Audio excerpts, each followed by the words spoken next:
ou regime militar? Você provavelmente já caiu nessa discussão. E antes de começar o vídeo, é importante entender que os dois termos estão corretos, galera. Eu digo isso porque, primeiramente, foi um regime civil-militar. As pessoas esquecem do civil, já que ainda tínhamos civis no governo, e também porque existia uma pseudo-democracia. Não podíamos votar para presidente, mas podíamos votar para senador, deputado federal e estadual. Isso tudo para dar a ideia que ainda tínhamos alguma liberdade política, mas na verdade não era bem assim, e ao decorrer do vídeo vocês vão entender isso. E sim, em determinado momento foi uma ditadura, principalmente depois do AI-5, quando todos os direitos constitucionais, inclusive o direito de você saber do que está sendo acusado e também o direito a uma defesa, que é a base de qualquer democracia, foram completamente destruídos no Brasil. A Constituição foi praticamente rasgada, torturavam pessoas, matavam pessoas, então em determinado momento também tivemos sim uma ditadura. Então, pessoal, é por isso que estamos utilizando os dois títulos. Você fique à vontade para escolher o que você achar melhor, porque os dois estão corretos. Então agora podemos seguir com o vídeo.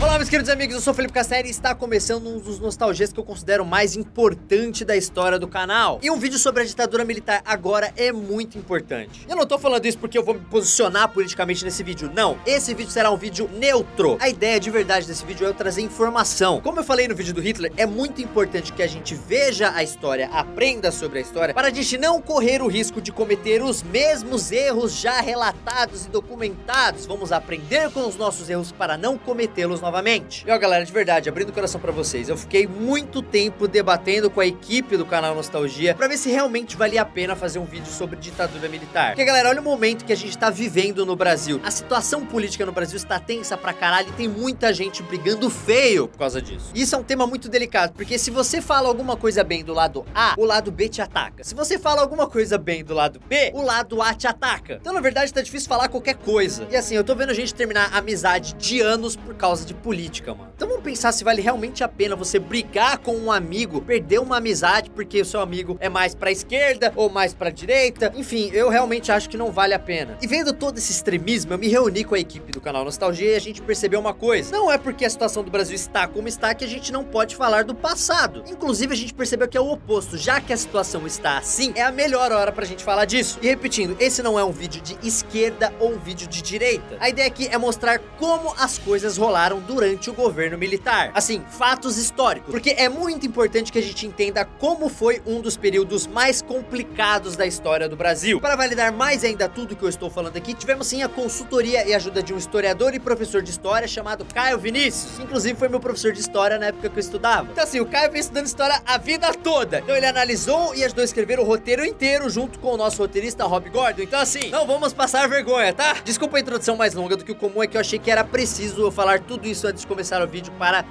me proteger de certa forma. Então assim, sente o seu popô na cadeira, pega um suquinho, um lanchinho e vamos aprender agora sobre história, ditadura militar. A ditadura militar começou no Brasil em 64, quando os militares tomaram o governo do Brasil. E foi isso que acabou o vídeo.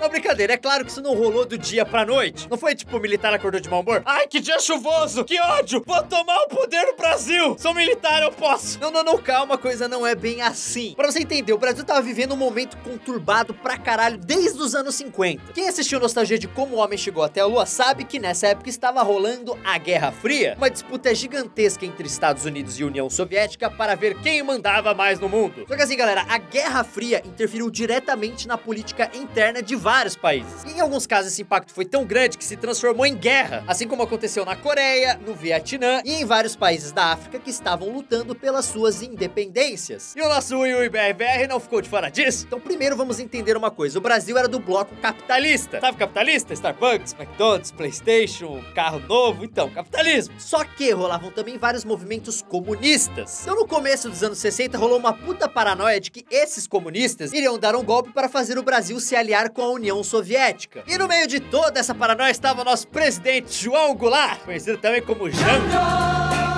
Só que assim, entenda, o Django, ele não era comunista. Mas mesmo a família e ele não sendo de esquerda assumida, o rapaz Django tinha algumas tendências de esquerda. E com toda a paranoia daquela época, era só você olhar para a esquerda que o rapaz já te chamava de comunista. Olhou pra esquerda, comunista, preto! Então basicamente a galera de direita começou a odiar o Django. Isso só piorou quando ele começou a pensar em algumas medidas mais radicais, tipo fazer uma reforma completa no sistema da educação, dar direito de voto aos analfabetos. É difícil falar aos analfabetos, é difícil. Fazer uma reforma agrária e outras coisas que a extrema direita não queria nem ouvir falar. Não fala nisso, que vai ficar puto. Então assim, se a tensão em 1960 já era grande, em 1964 a parada piorou de vez. Que assim, a mídia em geral colocava lenha na fogueira, porque muitos jornais eram contra o Django e desciam o cacete no governo. Sim, velho, quando rolou o golpe militar, a maior parte dos jornais comemorou. Ah, mal eles sabiam, hein? Mas aí a coisa começou a fuder de vez em março de 1964, quando rolou o famoso comício da Central, que foi um evento que reuniu mais de 100 mil pessoas. Nesse comício, o Django fez um discurso defendendo as reformas que queria fazer, que na época foram chamadas de reforma de base. Tinha milhares de pessoas nesse comício, as pessoas estavam lá vibrando com as palavras de Django. E como isso teve uma baita repercussão, a galera de direita foi ficando cada vez mais puta. Trabalhadores do campo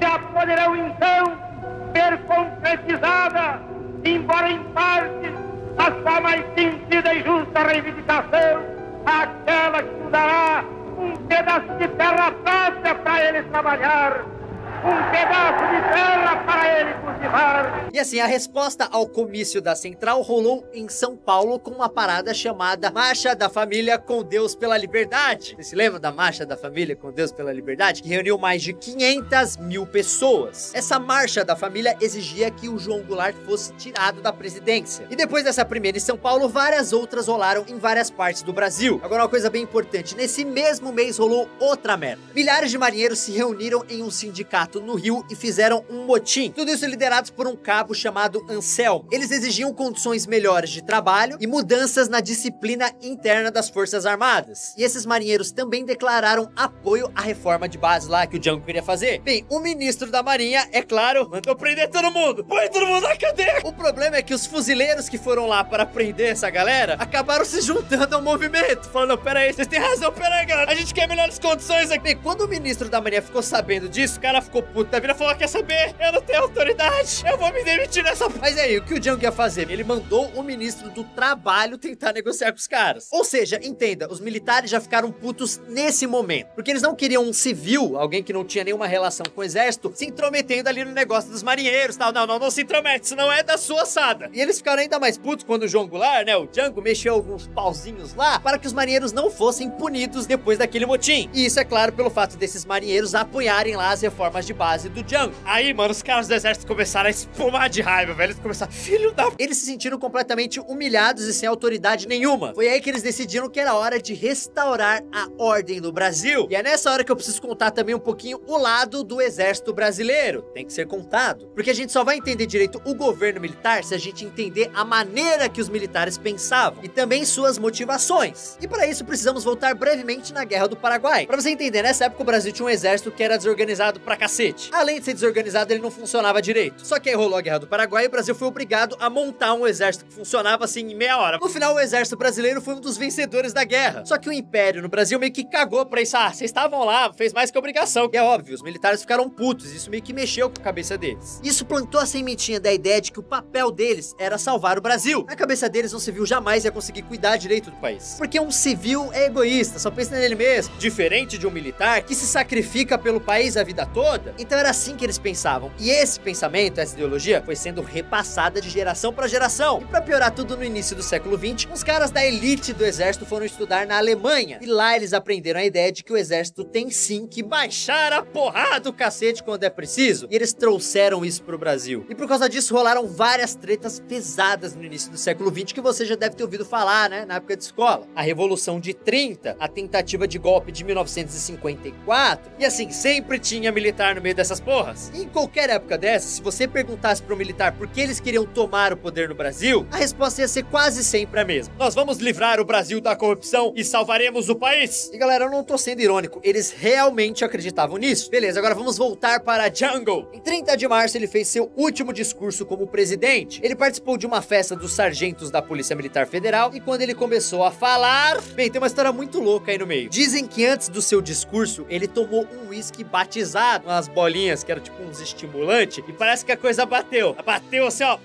Bateu forte. Foi aquela parada tipo Red Bull te dá asas mesmo, deu asas pro garoto. Então em seu discurso, Jango estava completamente exaltado. Batia na mesa, falava que a reforma de base ia salvar o Brasil. A reforma de base! Jango estava claramente emputecido. Agora lembra que eu falei lá no início do vídeo que a Guerra Fria influenciou os acontecimentos em nosso país, em nosso country? Então, o que está acontecendo nesse momento era o seguinte: os países socialistas apoiavam grupos de esquerda na América Latina, incluindo no Brasil. E os Estados Unidos estavam fazendo de tudo para que alguns desses países não se transformassem em uma nova Cuba. The United States became conscious of Cuba when a man with a beard seized power 3 years ago. We became conscious of Brazil when a man with a mustache quit power 2 months ago. Cuba is gone. As Brazil goes, so goes South America. E é importante falar que nessa época vários golpes de estados rolaram na América Latina, e todos eles com apoio dos Estados Unidos da América. Aham. E tem um lance muito foda no meio disso, que é a Escola das Américas. Esse negócio ficava no Panamá e foi construído pelo governo americano e era usado pelos caras da CIA, que ensinavam, entre outras coisas, técnicas de tortura para os militares da América Latina. Só que assim, depois que o Fidel Castro assumiu o poder em Cuba em 1959, a paranoia de que o comunismo podia se espalhar pela América Latina cresceu pra caralho. Então a Escola da América virou mesmo uma grande universidade da tortura. E os Estados Unidos, é claro, estava de olho aqui no Brasil. O embaixador americano ficava em contato direto com Washington. Não o compadre Washington do Chan, a capital americana. E eles ficavam contando tudo o que acontecia no governo e nas ruas aqui no Brasil. E esse embaixador também se relacionava com políticos, empresas, militares que eram contra o Jango. Os Estados Unidos chegou no ponto de ajudar com o financiamento de campanhas políticas que eram contra o comunismo. E hoje se sabe que até a CIA ajudou a organizar alguns protestos contra o João Goulart. Então ficou mais do que claro o envolvimento americano no golpe militar.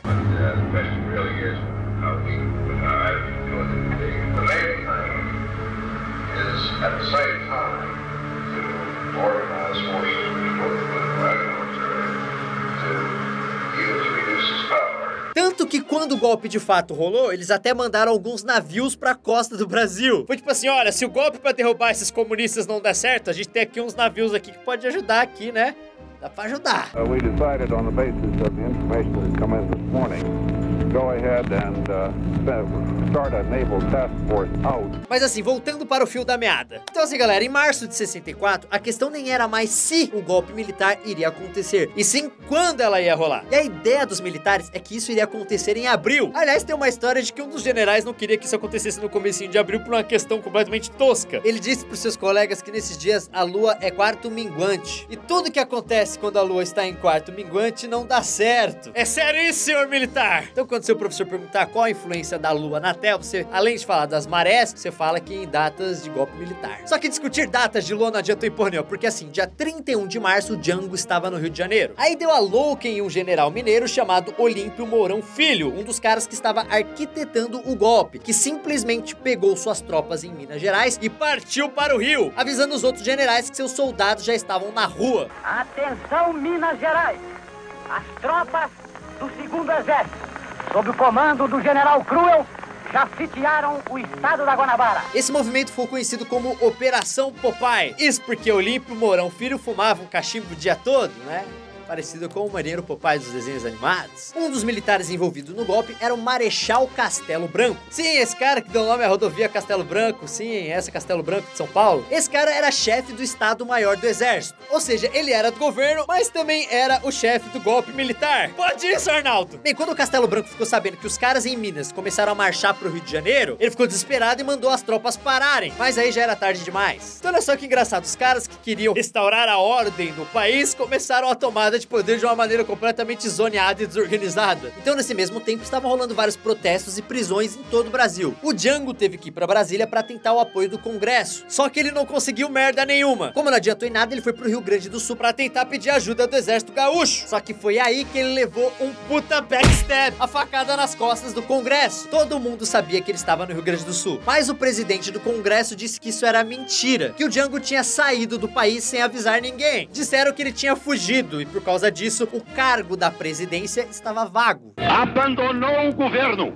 Esta cefalia configura a necessidade do Congresso Nacional como poder civil. Então eles fizeram uma sessão extraordinária e colocaram o presidente da Câmara dos Deputados como presidente do Brasil. E tipo, foi uma coisa muito cuzona. Eles foram muito cuzões.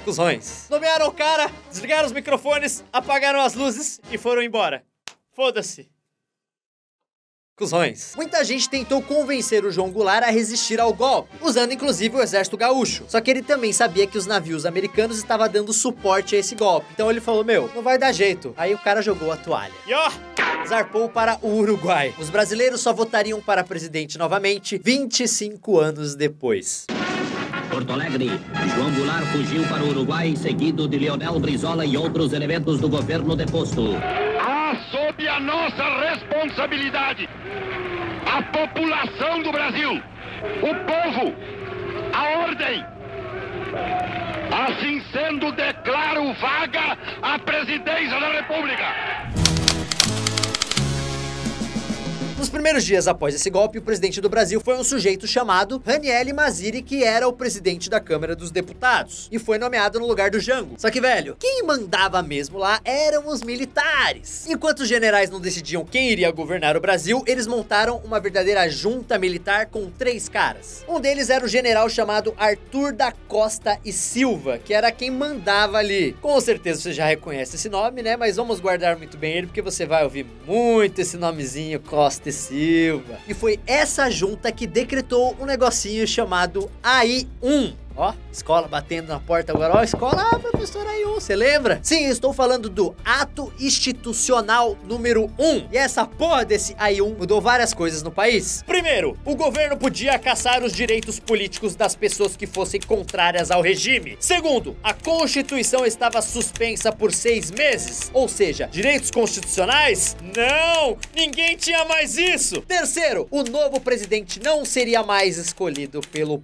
povo, e sim com uma votação no Congresso. Então, o Marechal Humberto de Alencar Castelo Branco, sim, o Castelo Branco, que era chefe do Estado-Maior do Exército, esse rapazinho foi eleito presidente e assumiu o seu governo no dia 15 de abril de 1964. Defenderei e cumprirei com honra e lealdade a Constituição do Brasil.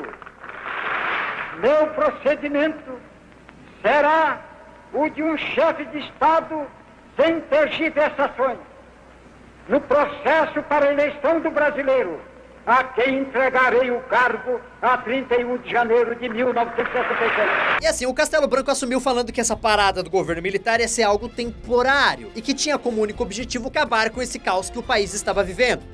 Beleza! Só que junto ali dos generais que estavam com o Castelo Branco, tinha uma galerinha que não pensava muito assim, né? Não era muito apta a esse pensamento. E um deles era exatamente Costa e Silva. Não confundir com o Lucas Silva e Silva, do Mundo da Lua, por favor. Ele fazia parte da junta militar e agora era também ministro da guerra. E esse rapaz, o Costa e Silva, não queria nem ouvir falar de governo temporário, colocar o país nos eixos. Para Costa e Silva as coisas eram bem simples. Se você fosse de esquerda, você era terrorista e merecia morrer. Então, com vários militares no governo pensando assim, dá pra entender o porquê logo em 64 a União Nacional dos Estudantes foi extinta e sua sede incendiada, já que muita gente ali era de esquerda. Aliás, o presidente da União naquela época era quem? José Serra, que precisou sair do país, né? Senão ele ia se fuder. Então, pessoal, lembra que eu falei que por causa do AI-1 as eleições para presidente seriam decididas e escolhidas no Congresso? Só que assim, outras eleições ainda eram por voto direto. Então, em 1965, rolaram as eleições para governador em 11 estados. E os candidatos do governo militar ganharam em apenas 6. E é claro que isso não agradou nem um pouco os militares. Aí o que eles fizeram? Lançaram o AI-2, né? O Ato Institucional número 2, que entre outras coisas tornava ilegal a existência de partidos políticos no Brasil. Ato institucional número 2.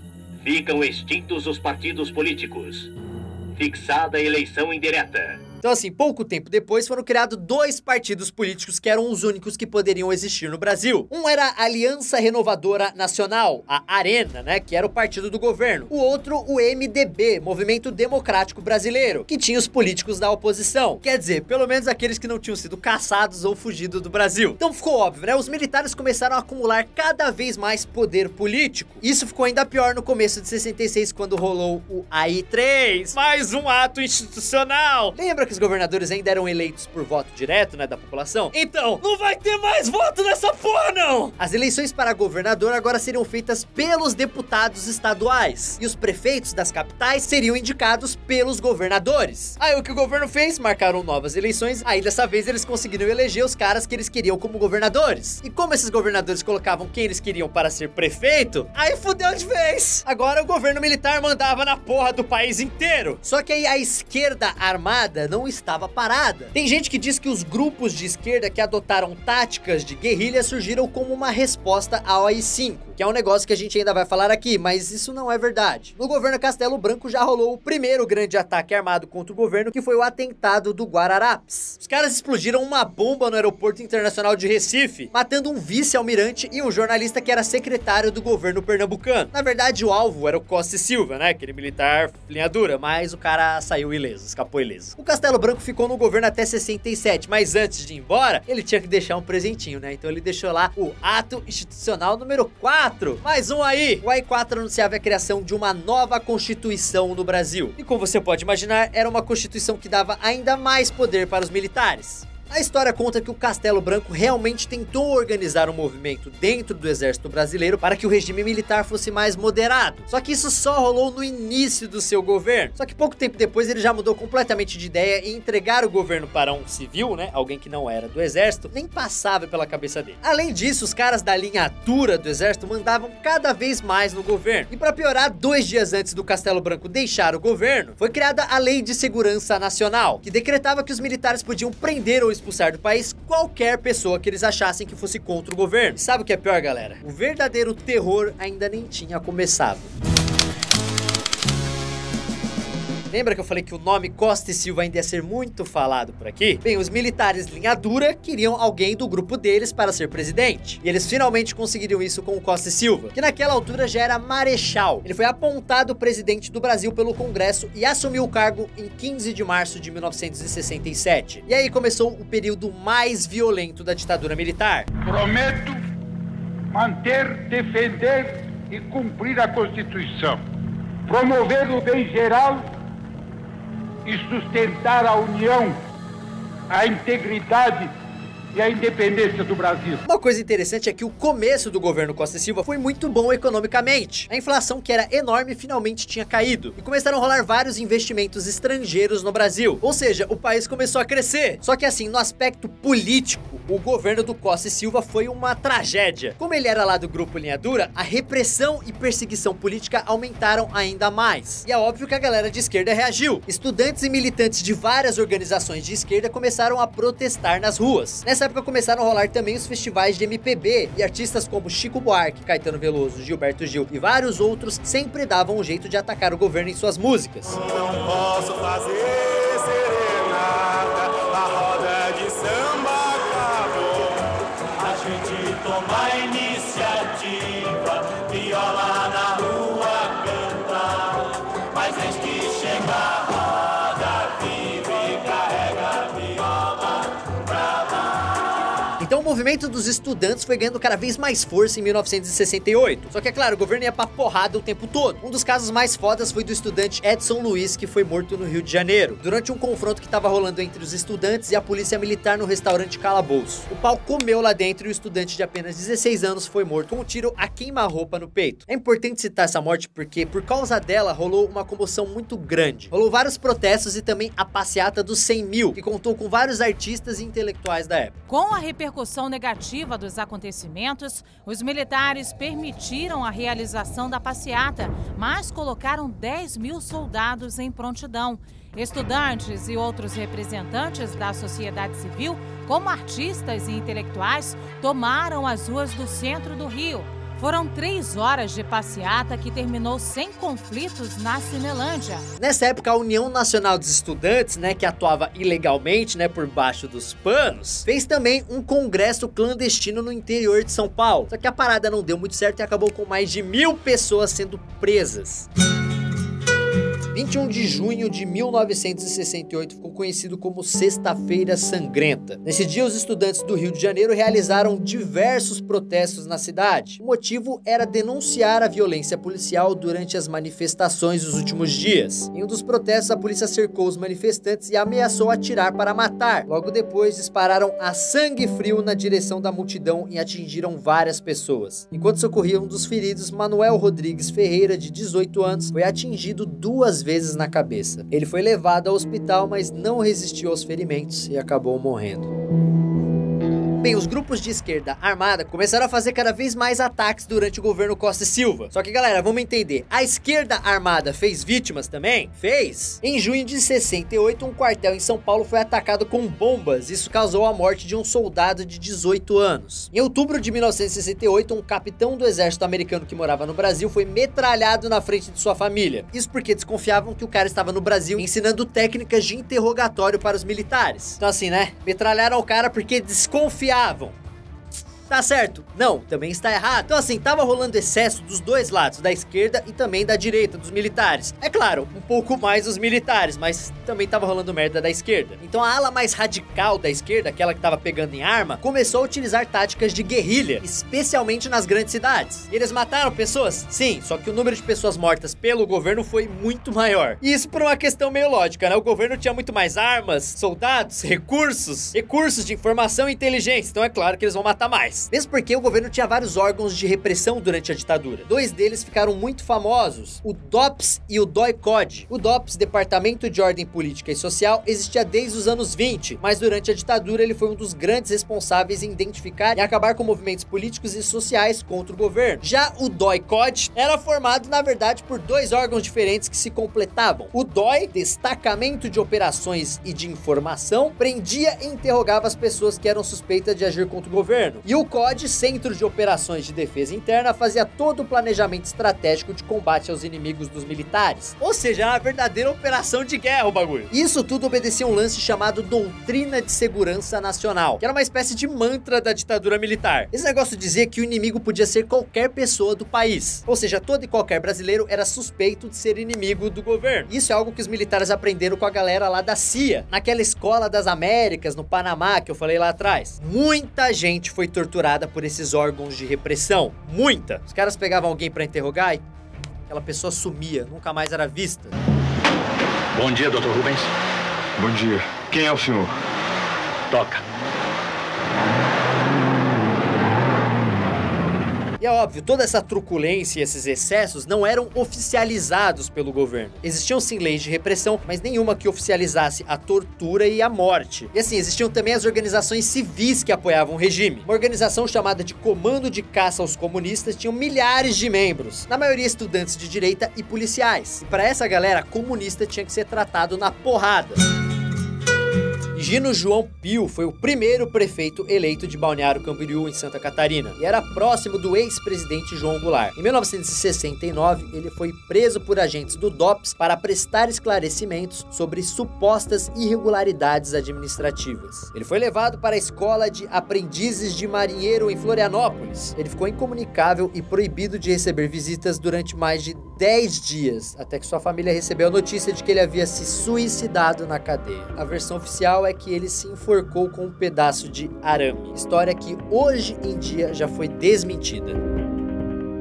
Então assim, dá pra imaginar que a guerra entre a esquerda e o governo só aumentava. Só que tudo piorou um pouquinho mais quando um deputado, Márcio Moreira Alves, fez um discurso exigindo que a população brasileira boicotasse os desfiles de 7 de setembro, como uma maneira de protesto ao governo. Esse discurso foi o pretexto que o governo queria para endurecer ainda mais o regime militar.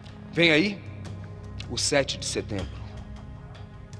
As cúpulas militaristas procuram explorar o sentimento profundo de patriotismo do povo e pedirão aos colégios que desfilem junto com os algozes dos estudantes.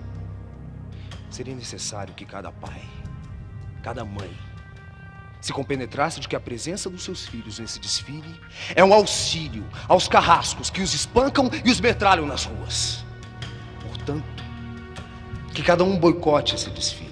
E foi aí que surgiu uma das maiores merdas, não só da ditadura militar, mas do Brasil, da história do Brasil. O grande e famoso Ato Institucional 5, o AI-5, publicado em uma sexta-feira, 13 de dezembro de 1968. O AI-5 dizia basicamente que o governo podia fazer qualquer caralho que eles quisessem, qualquer porra. Eles fazem o que quiser. Mas uma coisa foda no AI-5 é que a polícia e o exército não precisavam mais de um mandato judicial para prender quem eles queriam. Qualquer pessoa podia ser presa por qualquer motivo ou mesmo por motivo nenhum. E também não existia mais habeas corpus para quem é preso. Ou seja, se você fosse preso, direito a um advogado, ligar para sua família, esquece, querido, você está fodido. Bem, no dia seguinte da publicação do AI-5, vários deputados foram caçados. Na verdade, o que rolou foi um verdadeiro pânico. Muita gente que estava indo contra o governo e automaticamente estava na mira deles, fugiu do país, porque falou, fudeu, vão me matar. Militantes de esquerda, políticos, artistas, muita gente se mandou. Alguns cantores como Caetano Veloso e o Gilberto Gil ficaram quase 2 meses presos antes de conseguir deixar o país. Bem, até o final de 1969, outros 12 atos institucionais foram publicados no Brasil. É claro, nenhum tão foda quanto o AI-5, mas todos davam cada vez mais poderes para o governo. E quando Costa e Silva ficou doente e foi obrigado a deixar a presidência do país em 1969, bem, nada disso mudou. Com ele ou sem ele, a repressão iria continuar. Bem, com o afastamento do Costa e Silva, os militares criaram uma segunda junta militar, que governou durante 2 meses até o Brasil reconhecer o seu novo presidente, o general Emílio Garrastazu Médici, que assumiu o cargo em 30 de outubro de 1969. A oração do presidente Médici acendeu novas e ardentes esperanças no espírito do povo brasileiro, sobretudo quando afirmou: homem da lei, sinto que a plenitude do regime democrático é uma aspiração nacional. E para isso creio necessário consolidar e dignificar o sistema representativo baseado na pluralidade dos partidos e na garantia dos direitos fundamentais do homem. E se liga, por causa do crescimento econômico, o governo Médici começou a fazer obras monumentais, como por exemplo a ponte Rio-Niterói, ou então a usina de Itaipu. E é claro, eles também gastaram pra caramba com propaganda do regime militar. Então os militares começaram a criar um sentimento de que o Brasil era uma potência, algo que aumentou ainda mais com a conquista da Copa de 1970. Tem um slogan dessa época que ficou muito famoso, que era o seguinte: Brasil, ame-o ou deixe-o. E as pessoas que apoiavam esse regime chamou esse momento de o milagre brasileiro. Bem, agora quem era contra o governo chamava de anos de chumbo. Como vocês podem perceber, o nome não era exagero. Nessa época que os portões do DOP se encheram de prisioneiros políticos, os caras usavam pau de arara, choques elétricos, surras, estupros, tudo mais que você possa imaginar. Ainda por cima existiam sítios clandestinos que eram utilizados para execução a sangue frio. Eu me lembro até hoje de uma aula de história que eu tive onde o meu professor contou um desses métodos de tortura. Bem, o que eles faziam? Eles pegavam uma espécie de chaleira e colocavam um rato lá dentro. Aí eles colocavam o bico da chaleira no do sujeito. Depois eles pegavam um isqueiro e começavam a esquentar essa chaleira. Como vocês devem imaginar, o ratinho dentro da chaleira começava a ficar completamente desesperado e ia para a única saída cabível, que era o quê? O bico da chaleira, que dava direto no da pessoa. Então, com suas garras e desesperado para sair da chaleira, o ratinho começava a arregaçar todo o intestino da pessoa.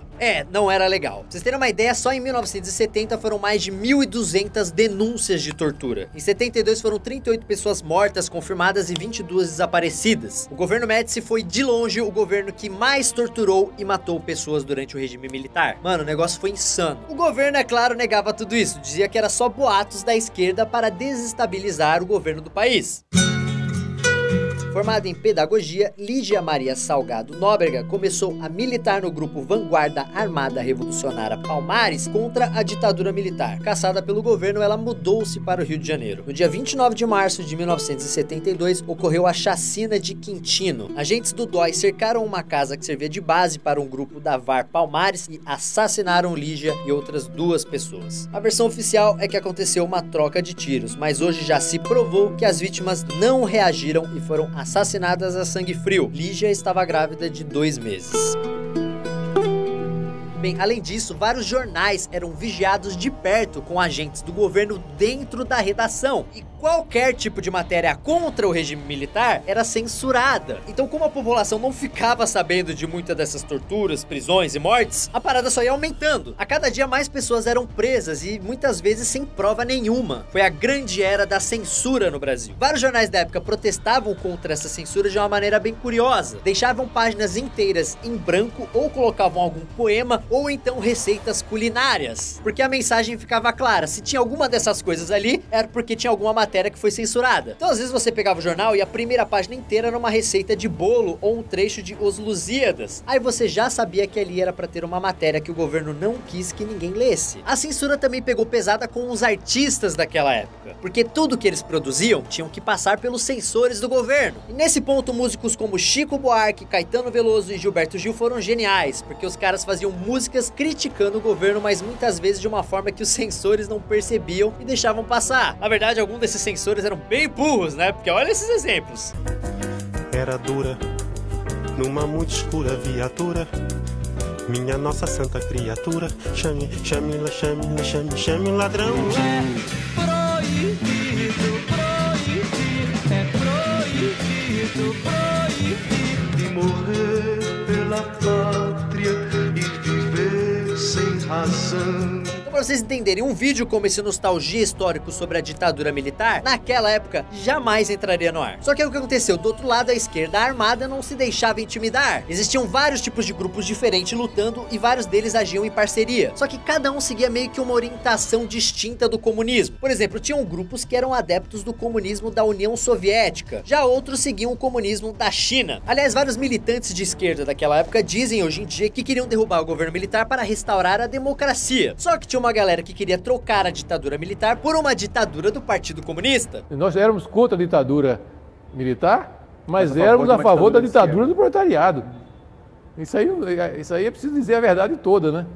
E às vezes eu ouço meias verdades, né? O governo, é claro, não queria saber disso, né? Pra eles, comunista era tudo igual e foda-se pau no cu. Só que independente de suas motivações, a galera da esquerda armada fizeram ataques muito grandes. Um deles foi o roubo do cofre de Adhemar de Barros, que era considerado um dos políticos mais corruptos do país. O assalto foi feito pelo grupo Vanguarda Armada Revolucionária Palmares. Quem fazia parte desse grupo também era a Dilma!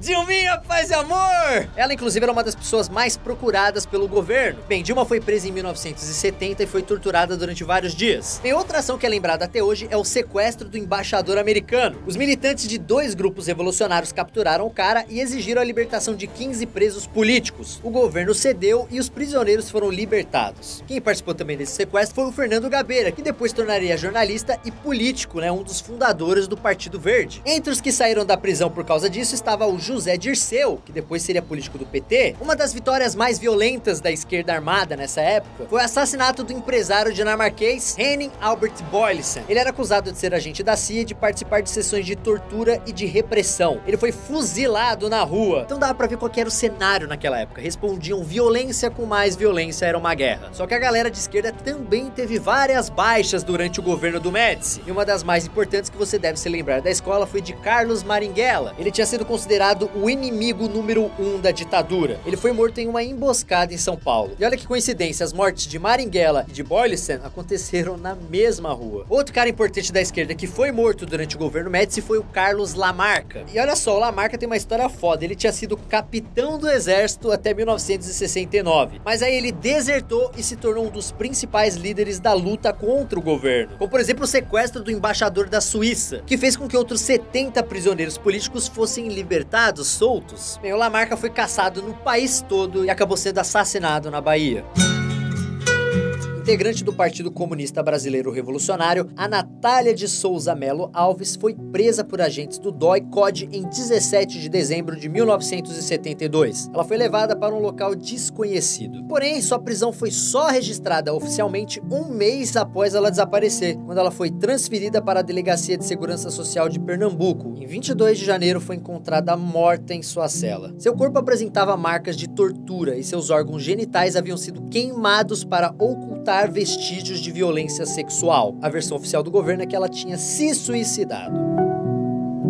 Então é importante a gente entender que o governo Médici conseguiu eliminar quase todos os focos da guerrilha da esquerda do país. A repressão nessa época foi muito foda. E um dos casos de eliminação mais violentos foi o caso da guerrilha do Araguaia, um movimento guerrilheiro que surgiu no final dos anos 60. Era uma galera que decidiu fazer uma revolução comunista, mas começando o lance só nos campos e depois indo para cidades do mesmo jeito que o Fidel Castro tinha feito em Cuba. Então o que eles fizeram? Eles foram lá pra Amazônia para tentar começar essa revolução. Só que o governo descobriu isso e montou várias operações de ataque. Mano, se liga, os guerrilheiros eram menos de 100. Poucas armas. E o exército chegou a ter quase 2.000 homens na região. Bem, no começo os caras da Araguaia até que conseguiram resistir, mas depois não teve outro jeito, né? Os militares levaram a melhor. Foi um verdadeiro massacre. Vários guerrilheiros foram mortos e outros capturados. E desses que foram capturados, vários foram assassinados a sangue frio. E depois, é claro, dados como desaparecidos. Um dos poucos que sobreviveram foi José Genuíno, que depois se tornou político do PT. Bem, o famoso milagre econômico foi manchado com o sangue daqueles que lutaram contra o governo militar. Na verdade, a ditadura ainda estava longe de acabar.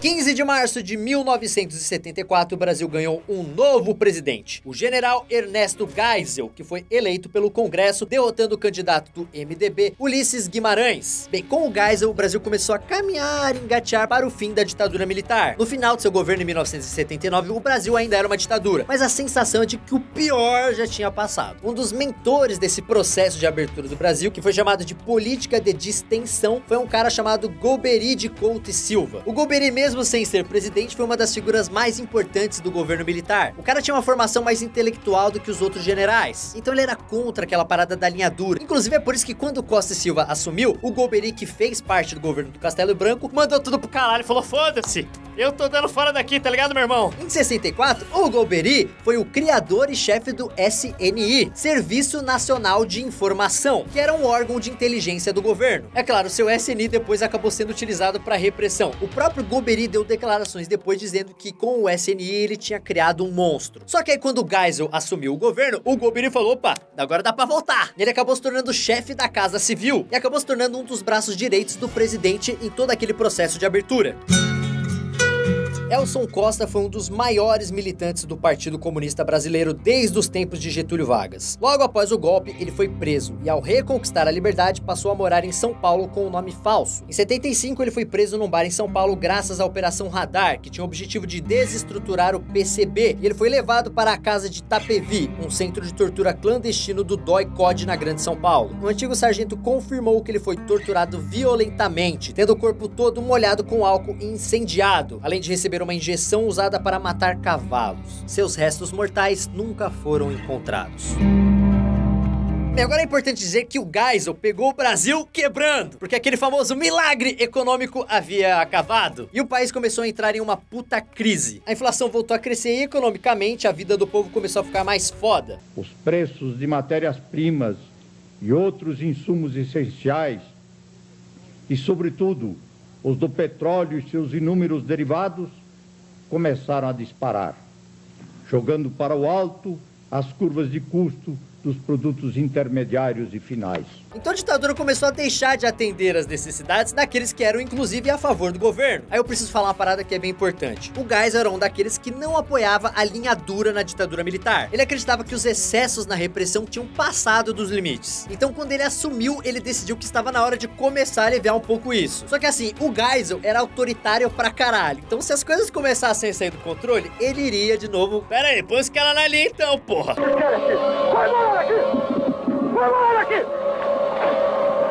Ato público está proibido. Não admitimos passeata nem comício. Está todo mundo preso. Então, como vocês puderam ver, o golpe militar não aconteceu do dia pra noite. Assim como o fim do regime militar também. Na verdade, demoraria anos para que ele se concretizasse. Especialmente porque o Geisel queria fazer isso de uma maneira suave, até mesmo para não dar treta com a galera do regime militar. Só que ele não contava com uma merda que iria rolar. Aliás, uma não, duas merdas. Em 25 de outubro de 75, o jornalista Vladimir Herzog foi torturado e assassinado por agentes do DOI-CODE. Tipo, os caras ainda soltaram uma foto tentando forjar um suicídio, mas ninguém acreditou. Meses depois rolou outro assassinato, quando o metalúrgico Manuel Fiel Filho se suicidou dentro do DOI-CODE. E por causa disso, começaram a rolar vários protestos no país. E o que é importante não só aqui no Brasil, como também em vários outros países, porque a comunidade internacional começou a olhar para esse lance de direitos humanos nos países que tinham ditadura. ditadura. E olha só que plot twist, quem liderava essa porra toda era quem? Os Estados Unidos. Porque se liga o que estava rolando lá do lado de cima do Equador. A guerra do Vietnã tinha sido violenta demais, né? E os Estados Unidos perdeu a guerra do Vietnã. Isso rolou dos dois lados, né? Morreram vários soldados americanos e os soldados americanos também mataram uma porrada de vietnamita. Então começou a rolar vários protestos nos Estados Unidos em favor aos direitos humanos. E não eram uma ou duas pessoas não, velho. Eram milhares de pessoas gritando nas ruas a favor disso. E é claro, o governo americano não era bobo. Então eles viram que os populares estavam putos e eles pararam de apoiar a violência que rolava nas ditaduras dos países da América Latina. Então por causa daquelas 2 mortes que eu citei, o Geisel decidiu que era hora de mostrar que ele não iria mais admitir esse tipo de crime dentro dos quartéis. Então ele demitiu o comando do DOI-COI em São Paulo e logo depois também deu pé na bunda no general que respondia pelo 2º Exército, que era o exército que ficava em São Paulo e um dos exércitos mais importantes do Brasil. Ou seja, Geisel bateu com o pau na mesa e demitiu uma galera muito importante ali do regime militar. Agora, se o Geisel queria realmente começar um processo de redemocratização, palavra difícil, o cara acabou marcando alguns gols contra. Em 77, por exemplo, ele lançou uma série de medidas bem autoritárias e uma delas dizia respeito às eleições. Então assim, galera, as eleições para deputado, senador e vereador ainda eram diretas, ou seja, ainda era por votação da população. Porque na verdade essa era a maneira que o governo utilizava para mostrar de que o regime, pelo menos nas aparências, ainda era um pouco democrático. Só que aí em 74 rolou uma eleição, só que aí dos 22 estados que o governo iria eleger senadores, o governo perdeu em 16. Foi uma lavada. E o governo só não perdeu a maioria no Senado porque essa eleição ia trocar apenas 1/3 dos senadores. Mas rolou uma tensão entre os militares, principalmente os linha dura. Os caras perceberam que as chances deles se fuderem na próxima eleição eram grandes. Então o Geisel foi lá e mudou a regra do jogo, né? Mais uma vez. Para o governo não perder a maioria no Senado. E o que ele decretou? Ele decretou que 1/3 dos senadores não seriam mais eleitos por voto direto da população. Esses senadores seriam indicados diretamente pelo presidente. Seriam os senadores biônicos. Ou seja, o MDB, né, que era o partido de oposição do governo, podia ter zilhões de votos para senadores que foda-se, não ia valer de nada. Eles nunca teriam a maioria no Senado. Acresce mencionar, para melhor entendimento da realidade dos fatos, que a Arena aparentemente se beneficiou, e talvez mais correto seria dizer que se desgastou, com largo período de confortável, mas emolente posição majoritária. As consequências estão agora à vista. Tá, tem esse lado, mas tem o outro lado também. O Geisel deu sim alguns passos adiante na redemocratização do Brasil, e 2 deles foram importantes pra caralho. O primeiro foi acabar com todos os atos institucionais, com leis que contrariassem a Constituição. Em outras palavras, o AI-5, aquele grande terror, deixou de existir. Ah, graças a Deus. E o outro foi a demissão do ministro do Exército, um cara chamado Silvio Frota. E isso também foi algo tão importante quanto o fim do AI-5. Aí você tá se perguntando, tá, mas por que a demissão desse maluco foi tão importante? Já que você nunca ouviu falar do Silvio Frota, né? Não é o Frota lá, não, é outro Frota. Na época do Geisel, o Silvio Frota era um dos maiores nomes da galera linha dura. O Silvio Frota achava que o Geisel era frouxo pra caralho, e tinha que ser mais linha dura, pô, filha da puta, colocar essas caras na rédea curta. Então o Silvio Frota já estava mexendo alguns pauzinhos para ser o próximo presidente depois do Geisel. E provavelmente voltar com toda aquela repressão total e toda aquela porra. Então, quando ele demitiu esse sujeito em 77, o Geisel fez mais do que só demitir o ministro do Exército. Porque o problema não era o Silvio Frota em si, era tudo que esse cara representava. Ele era a encarnação de tudo aquilo que eu falei no meio do vídeo. E quando o Geisel botou esse cara pra correr, ele deixou uma mensagem bem clara. Esse tipo de pensamento não era mais bem-vindo no governo. Ainda faltava alguns anos pra ditadura acabar, mas todas essas medidas finalmente fez com que o Brasil tivesse seu último presidente militar. João Figueiredo assumiu o governo em 15 de março de 1979, jurando transformar o Brasil em uma democracia. É meu propósito inabalável fazer deste país uma democracia. As reformas do eminente presidente Ernesto Geisel prosseguirão até que possam expressar-se as muitas facetas da opinião pública brasileira, purificando o processo de influências desfigurantes e comprometedoras de sua representatividade. Aliás, uma vez perguntaram pra ele sobre essa abertura política e se isso realmente ia acontecer, e ele respondeu isso aqui, ó. É pra abrir mesmo, e quem quiser que eu não abra, eu prendo e arrebento. Pra abrir mesmo, e quem quiser que não abra, eu prendo, arrebento. Não tenha dúvida. Mas, velho, pelo menos o Figueiredo cumpriu o que ele tinha prometido, correto? Vamos ver como isso aconteceu? Uma das primeiras coisas que ele fez foi também uma das mais importantes, a lei da anistia. Essa lei, como o próprio nome diz, cedia anistia a todo mundo que havia sido condenado como criminoso político. Espero ver os anistiados reintegrados na vida nacional. e que isto feito, saibam, possam e queiram participar do nosso esforço em prol dos ideais que, sendo os da Revolução de 1964, são os de toda a nação. O problema é que essa lei também anulava alguns crimes de torturadores e assassinos a serviço do governo. Mas assim, polêmicas à parte, o fato dos criminosos políticos serem anistiados teve duas consequências políticas. A primeira, é claro, muitos dos políticos que haviam sido exilados começaram a voltar para o Brasil. E a segunda foi violência!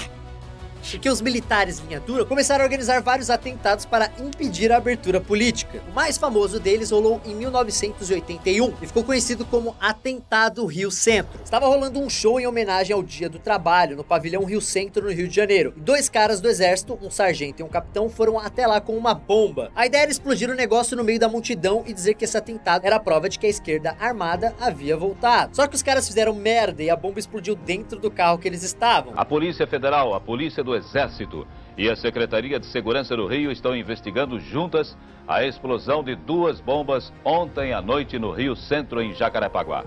Uma das bombas matou um sargento e feriu gravemente um capitão do Exército. Foi um puta escândalo e no meio das investigações, os militares tentaram abafar o caso e culpar a esquerda de qualquer jeito. Só como você pode imaginar, ninguém comprou essa ideia. Pra piorar, o Jornal Nacional apresentou uma versão completamente mentirosa desse caso, que confirmava a história dos militares. Quem são esses terroristas? Quem são esses maus brasileiros? Quais são esses materialistas? Será que esses materialistas não têm mãe, não têm pai, não têm irmãos? Não creem nessa pátria acolhedora que há de ser grande, custe a violência que custar? Aliás, lembra lá no começo do vídeo que muitos jornais apoiavam um golpe, né? Porque eram contra o governo do Jango? Só que aí quando a ditadura começou a pegar mesmo e a censura também, esses jornais deram pra trás e passaram a ser contra o governo. Só que assim, alguns veículos de imprensa continuaram apoiando os militares. E a Rede Globo foi um deles. Mas calma, relaxa, não vão lá xingar a Globo. Hoje em dia, a própria Globo reconhece que isso foi um erro. E há também o reconhecimento de erros, como o apoio editorial ao golpe militar de 1964.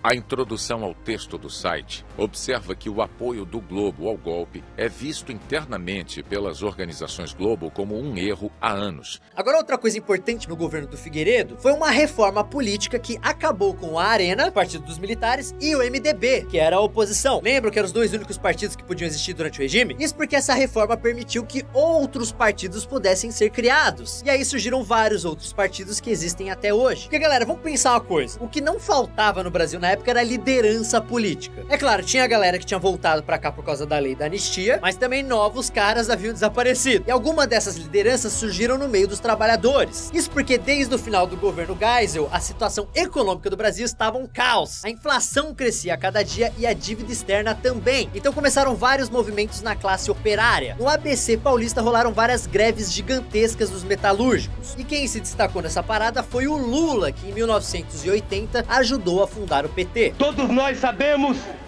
que no mundo inteiro nunca os trabalhadores conseguiram ganhar nada sem que houvesse luta, sem que houvesse perseverança, sem que houvesse disposição de brigar até o fim. Mas também surgiram, é claro, outros partidos, como o PTB, que existia antes da ditadura e foi reativado. Teve também o PDT, que foi fundado pelo Leonel Brizola, um cara que era cunhado do João Goulart, que também teve que fugir do Brasil quando rolou o golpe. O partido Arena, lá dos militares, virou o PDS. E o MDB, que era a oposição, virou o PMDB. Sim, esse mesmo que existe até hoje. Então, com 4 partidos de oposição e o PDS que apoiava o governo, os brasileiros foram até as urnas para escolher os governadores, já né que os atos institucionais haviam sido derrubados. Isso acontecia pela primeira vez desde 1960. A eleição rolou em 1982 e as pessoas também votaram para deputado estadual, deputado federal e senadores. Bem, o resultado dessa eleição foi equilibrado pra caralho, com os partidos de oposição vencendo em vários estados. E isso era um sinal de que o regime militar estava acabando de vez. Então, né, todo esse clima de democracia estava crescendo. A partir desse ano começaram a rolar várias manifestações exigindo que os brasileiros pudessem votar para presidente. E eu aposto que você deve se lembrar disso da época da escola, que são as diretas já. Agora o legal é que quando a gente vê aquelas imagens das diretas já, com milhares de pessoas nas ruas, nem imagina que a primeira passeata rolou numa cidade pequena de Pernambuco. Mas foi isso mesmo, o primeiro comício das diretas já rolou na cidade de Abreu e Lima, e a partir daí a coisa se espalhou para outras cidades. Em pouco tempo, as diretas já tomaram o país inteiro. Em cidades como São Paulo e Rio de Janeiro rolaram manifestações com mais de 1 milhão de pessoas. Todo mundo na rua exigindo o direito de votar para presidente. Velho, imagina, o brasileiro tinha ficado 20 anos em silêncio e de repente 30 milhões de pessoas nas ruas. Lembra em 2013, quando todo mundo falou que o gigante tinha acordado? Bem, em 84 o gigante acordou gigante para um caralho. Galera mais nova pode perguntar pros seus pais, pros seus avós, pros seus tios. Eles com certeza vão se lembrar porque foi uma parada gigantesca que tomou o país inteiro. Liderando esse movimento das diretas já tinha muita gente que você deve conhecer. Tancredo Neves, Ulisses Guimarães, Lula, Fernando Henrique, Eduardo Suplicy. Ou seja, até mesmo gente que hoje se xinga o tempo inteiro estava lá no mesmo palanque, querendo a mesma coisa e pensando no Brasil. E foi assim que o deputado chamado Dante de Oliveira apresentou o projeto de emenda constitucional para as eleições diretas. Em 25 de abril de 1984, essa emenda foi votada na Câmara dos Deputados, rolou uma puta apreensão, puta expectativa, o país inteiro estava esperando a resposta, mas ela não passou! Uma manobra dos aliados do governo militar fez com que mais de 100 deputados não estivessem na Câmara no dia da votação, então a emenda não teve o mínimo de votos necessários para passar. O novo presidente do Brasil seria mais uma vez escolhido por voto indireto. Só que isso não impediu o fim da ditadura militar. O candidato da oposição que concorreu pelo PMDB era Tancredo Neves, o cara que tem um neto que você deve conhecer muito bem, né? Aécio Neves. O candidato do PDS era uma pessoa chamada Paulo Maluf, sabe o rouba mais faz? Que durante a ditadura militar tinha sido prefeito e governador de São Paulo. Ou seja, independente do vencedor, todo mundo sabia que essa pessoa não seria um militar. E em 15 de janeiro de 1985, o Congresso fez a votação. Com 72% dos votos, o Tancredo Neves foi eleito presidente do país. Inclusive, muita gente que tinha apoiado o Maluf acabou traindo ele de última hora e votado no Tancredo. E assim era oficial. A ditadura militar havia acabado no Brasil! Só que como as coisas nunca são fáceis para o nosso querido país, o Tancredo nunca assumiu. Ele ficou muito doente depois da eleição e acabou sendo internado. E acabou morrendo dia 21 de abril de 1985. O cara nunca chegou a assumir. Lamento informar que o excelentíssimo senhor presidente da República, Tancredo de Almeida Neves, faleceu esta noite no Instituto do Coração, às 10 horas e 23 minutos. Então quem assumiu foi o seu vice, outro cara que você já deve ter ouvido falar, José Sarney. E assim começava um novo capítulo na história do Brasil, chamado de Nova República, que é o que vivemos até hoje. Collor foi o primeiro presidente a ser eleito com votos diretos depois da ditadura. Depois dele veio Itamar, Fernando Henrique, Lula, Dilma, tudo isso faz parte da Nova República, incluindo a nova Constituição, que é de 1988. Declaro promulgada o documento da liberdade, da dignidade, da democracia, da justiça social do Brasil. Que Deus nos ajude que isto se cumpra.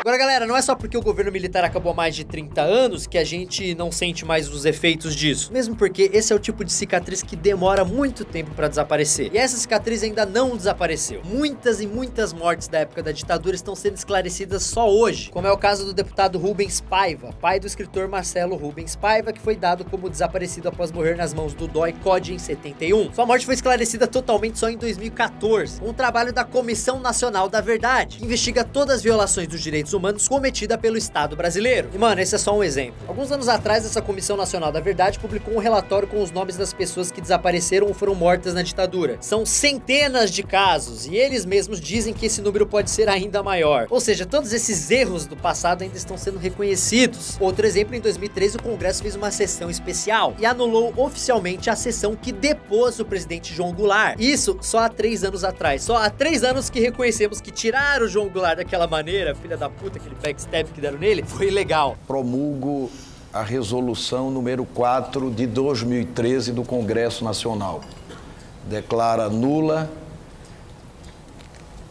a declaração de vacância da presidência da República efetuada pelo presidente do Congresso Nacional, durante a segunda sessão conjunta de 2 de abril de 1964. Isso apaga o passado e reescreve a história? É claro que não. Mas é um símbolo importante para fortalecer ainda mais a nossa democracia. Agora, gente, muitas pessoas falam que outras ditaduras foram muito mais violentas que a nossa. Que perto do que rolou em alguns países da América do Sul, a do Brasil foi fichinha. Só, galera, comparar o nosso caso com outros países não muda nada. Ou seja, a partir do momento que acontece a primeira tortura e a primeira morte, não adianta mais você comparar. Já tá fudido igual, já é uma bosta. A gente não tem que ficar comparando. A gente tem sim é que impedir que isso aconteça novamente. O papel do Estado é proteger os seus cidadãos e os seus direitos. Então, assim, enxergar que durante a ditadura militar o governo fez exatamente o oposto disso, não é uma questão de ideologia política, ser de esquerda ou ser de direita. É uma simples questão de humanidade. A gente não tá falando de uma medida econômica, de um programa social. Estamos falando de assassinatos, de pessoas que morreram, que foram torturadas, que viveram horrores. E sim, ditaduras podem ser tanto de direita quanto de esquerda. Muitas pessoas que pegaram a mão em armas naquela época estavam tentando impor as suas ideologias, querendo trocar uma ditadura pela outra. Isso também precisa ser lembrado, porque violência não justifica violência. Nenhuma ideologia de direita, de esquerda, de cima, de baixo, de centro, do caralho que for, pode justificar uma morte. Isso, galera, é história, já aconteceu em vários lugares do mundo e nunca funcionou. Por que será? Se você precisa matar pessoas para chegar até o poder, significa que o poder não deveria ser dado a você. Então, galera, uma última coisa antes de encerrar essa nostalgia. Quando o Figueiredo deixou o governo, ele deu uma entrevista falando que esperava que o Tancredo fizesse um bom governo. Aquela coisa é sempre, beleza. Mas ele também disse a seguinte frase: que o povo me esqueça. E essa frase ficou muito famosa. Deu pra entender a ideia dele. Ele queria que aquele tipo de governo fosse esquecido. Mas na boa, a gente nunca vai esquecer. E não temos que esquecer mesmo. Tudo de errado, de atrocidade que rolou naquela época, tem sim que ser lembrado. Porque é só fazendo isso que a gente consegue dar realmente valor à nossa democracia, à liberdade individual, à cidadania. O simples fato de eu poder fazer esse vídeo e colocar no YouTube livremente, a gente tem que dar valor a esse tipo de coisa. Então, galera, viva a democracia, viva o simples fato de você poder discordar da ideologia política do seu amiguinho sem ser morto. E é assim que eu vou terminando esse vídeo. Se vocês gostaram, deixe seu gostei, compartilhe nas redes sociais com todos os seus amigos, me sigam em todas as redes sociais e não deixe de assistir nosso vídeo sobre corrida espacial e também o nosso vídeo sobre Hitler. Obrigado pela audiência de todos, valeu, Nos Gang, tamo junto, é nóis, valeu!